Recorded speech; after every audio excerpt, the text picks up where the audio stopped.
Hi, my name is Maytal, and I'm Associate Chaplain here at Yale. Today, I'm going to teach you how to make a homemade hummus. Don't be intimidated, it's super easy, you can't mess it up. It's delicious, it's really nutritious, especially for vegetarians, and it's super cheap. Your biggest ingredient is a can of chickpeas. You can't do it wrong, and you can have tons of variations on it. Come, let's check it out. Okay, so the beauty of hummus is that you really can't mess it up, and you can do it a ton of different ways. So the first thing you need is a food processor. It doesn't matter what size. This has lasted me many years. And you need a can of beans. And so I took the beans, I drained them, I washed them out, and I'm gonna put them in my food processor. One of the things I used to do in grad school when I needed to just relax a little bit and meditate was to shell the chickpeas. And it does make the hummus taste a little bit better. So you take each chickpea after you take it out of the can, and you just take off the shell, and you put the shell away, and now you have a smooth chickpea. And you just do that one by one. Just remember to breathe as you shell chickpeas. I'm not gonna do the whole can today, but I really encourage you, if you're feeling really stressed, to shell some chickpeas, and it will make you feel much better. Okay, so I have my 1 can of chickpeas. I am going to take about 2 tablespoons of tahini. You can get this in any grocery store these days. This one's from Trader Joe's. I'm gonna put it right into my food processor.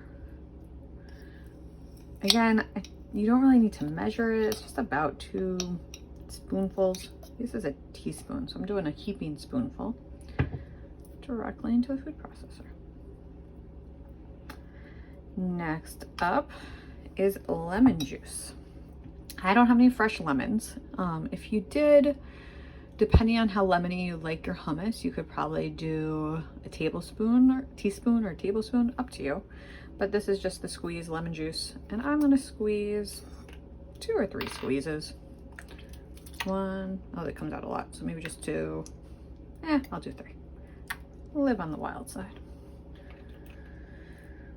Next up, we got garlic. If you really want to be fancy, you can roast your garlic ahead of time, but I didn't do that. So I just have 2 cloves of garlic that I am going to press into the hummus. You could probably leave it whole, but you might not get as fine. You might have like chunks of garlic at that point. So I'm pressing it in, and I'm going to scrape it off. And I got 1 more.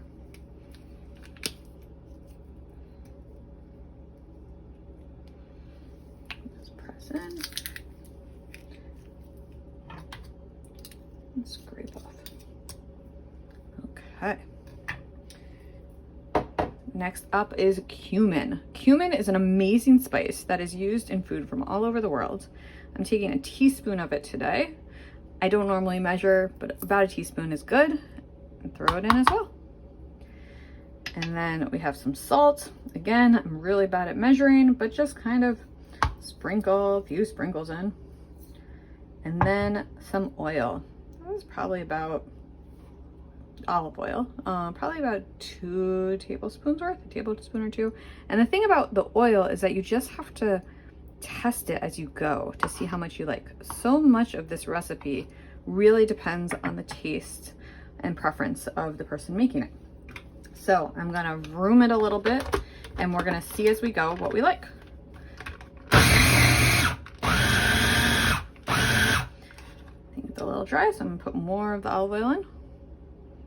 Another trick I like to do is to use some water to make it a little bit more fluffy and less dense. So let's see.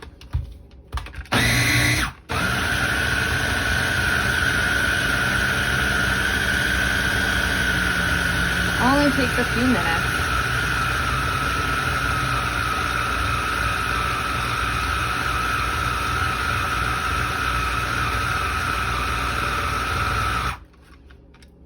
See, we're almost there, not quite yet. Notice how the chickpeas are transforming into this beautiful spread. I'm gonna add a little water through the top as I mix. You might not have a food processor that lets you do this, but if you do, I recommend it.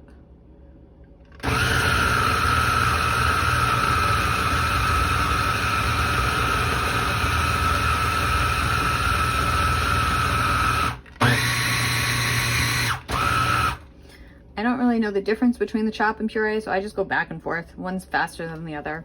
I like to use both. And I'm gonna mix it around a little bit. My spatula, just make sure I get all of the chickpeas off the side. Oh, it's starting to come together. Again, some people like hummus a little less processed or a little more processed. Totally up to you. The beauty of hummus is that you can't mess it up.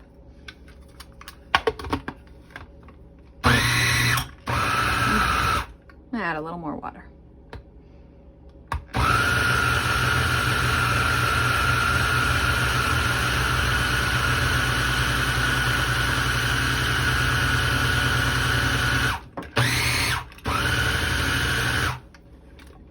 Ooh, look at that. Taste it.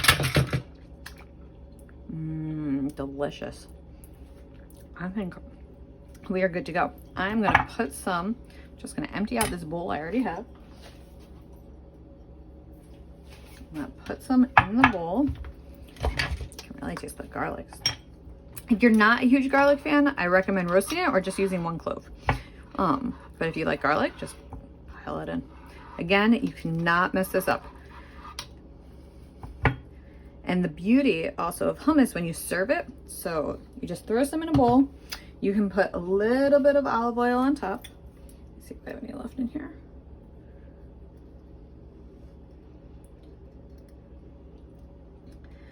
And then you can use some Za'atar if you have some Za'atar at home.